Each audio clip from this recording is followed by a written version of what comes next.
నమస్తే. అందరికీ స్వాగతం పలుకుతున్నది ప్రొఫెసర్ దుగ్గిరాల రాజకిషోర్, విశాఖపట్నం. నేటి అంశము ప్రకృతిని అనుసరించు.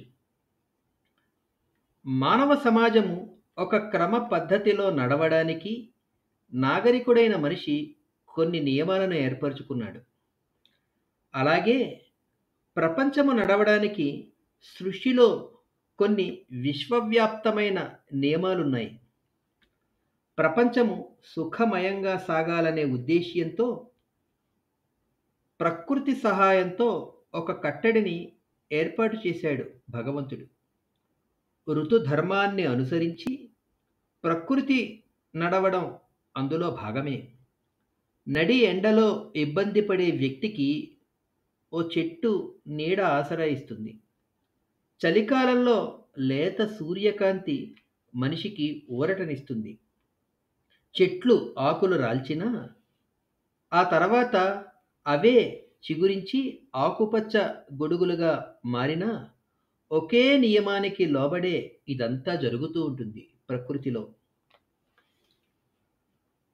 భూమి మీది సకల జీవరాశులు ఈ విశ్వ నియమాలకు అనుగుణంగా జీవిస్తూ తనువు చాలిస్తాయి. బుద్ధిజీవి అయిన మనిషి మాత్రం ఆ సహజ సృష్టి నియమాలను ధిక్కరించి తాను ఇబ్బంది పడుతుంటాడు. తోటి జీవరాశులను ఇబ్బంది పెడుతుంటాడు.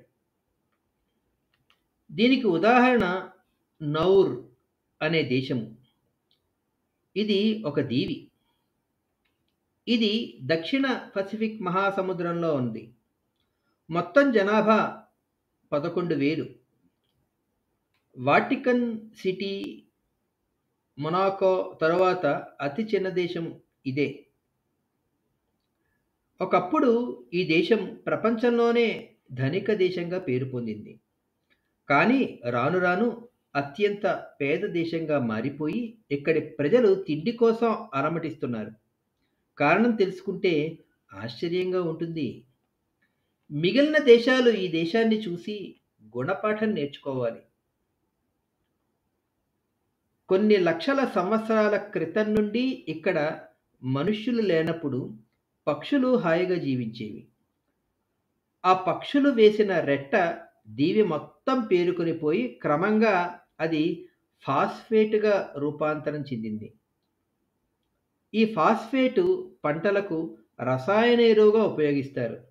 ఈ ఫాస్ఫేటు వందల అడుగుల మేర గుట్టలుగా పేరుకుపోయింది. 1908లో జర్మనీ ఈ ఫాస్ఫేట్ నిల్వలను గుర్తించి మైనింగ్ చేయడం ప్రారంభించింది. 1968లో నౌర్ దేశం స్వతంత్ర్య దేశంగా విడిపోయాక ఆ మైనింగ్ మరింత పెంచింది. పంటలు సాగు చేయడానికి కూడా స్థలం లేదు.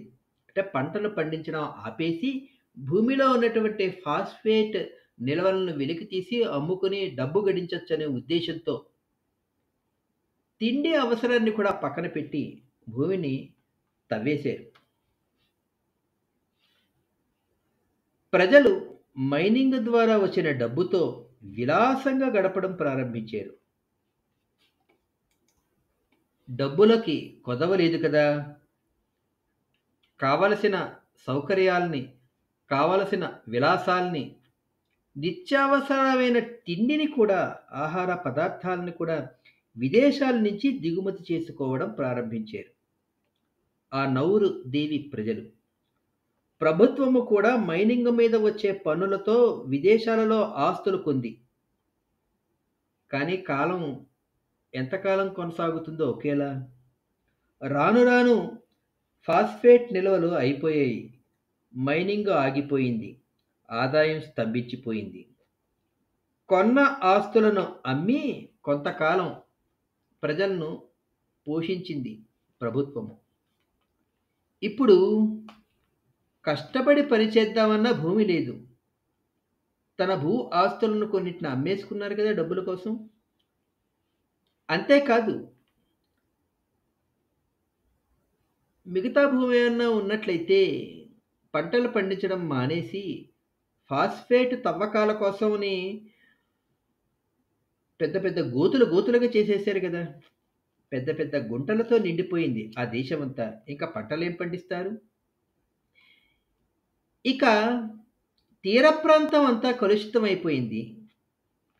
ఇప్పుడు అక్కడ ఉండేటటువంటి నౌరు దీవిలో ఉండేటటువంటి 11,000 మంది ప్రజలు ఆకలితో, అనారోగ్యాలతో అలమటిస్తున్నారు. ప్రభుత్వము ముందు చూపు లేకపోవడం వల్ల ఈ పరిస్థితి ఏర్పడింది. ప్రకృతిని కొల్లగొట్టి సుఖాలు అనుభవించాలనే లాలస వల్ల. అందువల్లే భగవంతుడి అనుగ్రహానికి మనం పాత్రులం కావాలి అంటే విశ్వ నియమావళిని అనుసరించాలి. పరోపకార బుద్ధిని పెంపొందించుకోవాలి. అపకార బుద్ధిని వదిలేయాలి. అప్పుడే భగవంతుడి అనుగ్రహం మన మీద ఉంటుంది. దీన్నే మహాభారతంలో భీష్ముడి ద్వారా తిక్కన మహాకవి ఇలా చెప్తారు.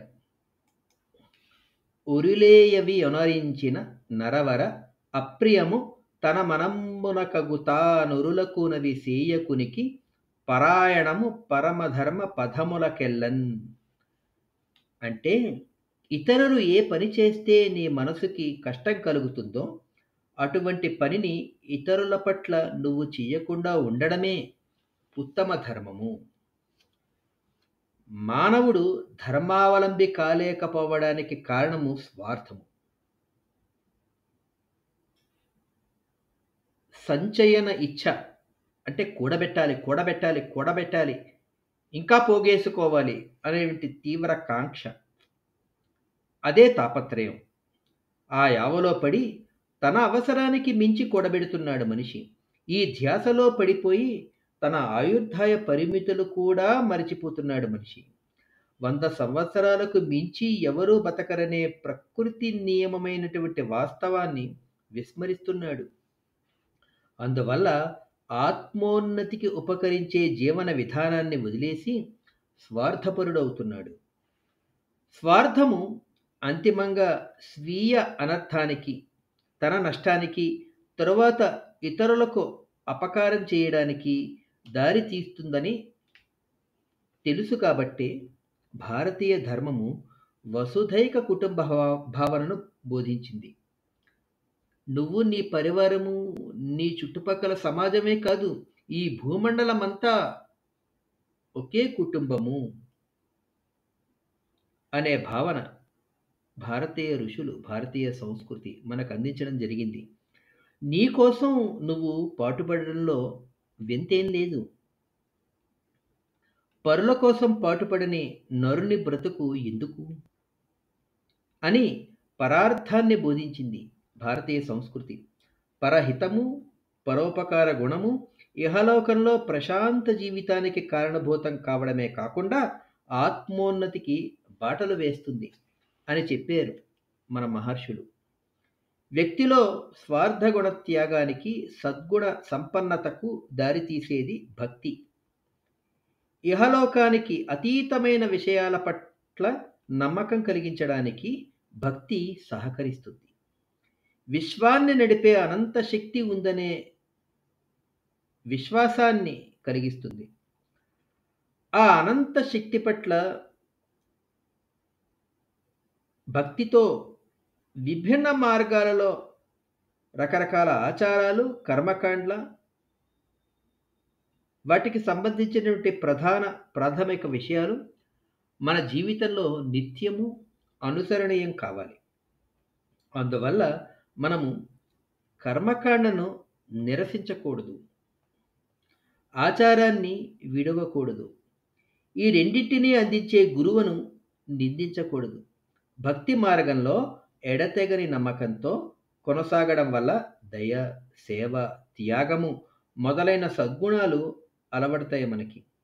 అవి సామాజిక సమరసతకు, పరార్థానికి మూల కారణాలు అవుతాయి. తద్వారా ప్రకృతి పరిరక్షకులుగా, ప్రకృతి ప్రేమికులుగా మనం మరింతగా వికసిస్తాము.